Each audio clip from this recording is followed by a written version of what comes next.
Chegamos a 2020, não temos carros voadores, não descobrimos a fórmula da vida eterna ou a cura do câncer e, por enquanto, nada de máquinas de teletransporte. Apesar disso, após toda a trajetória de evolução da sociedade, é bem frustrante nós percebermos que não foram superadas discussões sobre o formato da Terra, sobre a vida íntima, alheia e até mesmo agora sobre a segurança das vacinas. E nesse caso, que não é nada engraçado, o grave é que essa insanidade vem fazendo com que pais impeçam que os próprios filhos tenham acesso à imunização contra doenças muitas vezes mortais ou capazes de deixar graves sequelas, e por pura ignorância ou fanatismo político, que não deixa de ser a mesma coisa. Ou seja, há pessoas que rejeitam uma das maiores conquistas da humanidade, que impediu ou controlou a disseminação de pestes que dizimaram uma enorme parcela do contingente populacional. A varíola, que foi responsável por pandemias mortíferas, foi oficialmente erradicada no Brasil em 1980, graças à existência de um tratamento e à conscientização de toda a população. Conscientização que se dá através da atuação dos governos locais, que promovem campanhas de vacinação e de informação.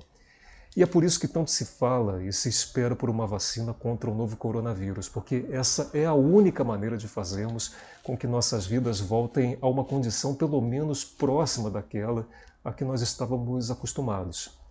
E é nesse contexto que o governo federal utiliza uma declaração inconsequente do presidente da República como campanha institucional, que diz que ninguém pode obrigar ninguém a tomar vacina. Inconsequente porque o que se pretende discutir com uma declaração tão descabida e aleatória não é a liberdade de cada um decidir o que é melhor para si. Nós temos inúmeros exemplos de que essa prerrogativa nesse governo é cercada de limites, sobretudo os de ordem religiosa.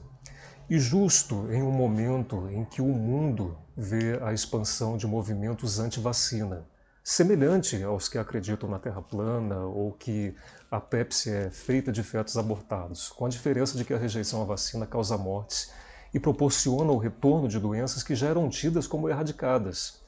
É algo pelo qual toda a sociedade paga. No ano passado, em 2019, o Brasil foi surpreendido com a morte de inúmeras pessoas, graças a um surto de sarampo que atingiu diversas regiões do país. Um baque para o bem-sucedido Programa Nacional de Imunizações, que se iniciou lá no início dos anos 70 e que foi o responsável pela erradicação de doenças como a poliomielite, que é a paralisia infantil, varíola e até mesmo sarampo. Um resultado que simboliza a importância das políticas de Estado e do papel daqueles que foram eleitos para nos representar no parlamento e no poder executivo, para mostrar à população, por meio de campanhas publicitárias, campanhas institucionais, a importância de se manter em dia com as vacinas. E agora, mais do que nunca, para reforçar que se trata de uma perigosa insanidade levantar dúvidas quanto à segurança de um trabalho que reúne esforços de dezenas de profissionais, que precisam atender uma série de protocolos para testar o resultado de um imunizante.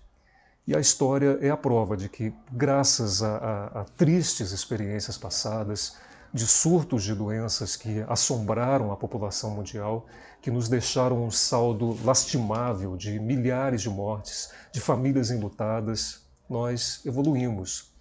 O sistema de saúde tornou-se mais preparado para tratar os doentes. A gripe espanhola praticamente inaugurou décadas antes a ideia do SUS. A ciência encontrou a cura de diversas moléstias, as quais deixaram de nos assombrar.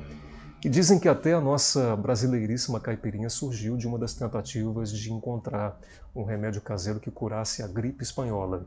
Toda essa discussão remete a um movimento que ocorreu no início do século XX, que ficou conhecido como Revolta da Vacina, quando a população do Rio de Janeiro se insurgiu contra a política de vacinação compulsória contra a varíola, em um mundo que é quase pré-histórico, porque nós estamos falando de 1904, mais ou menos.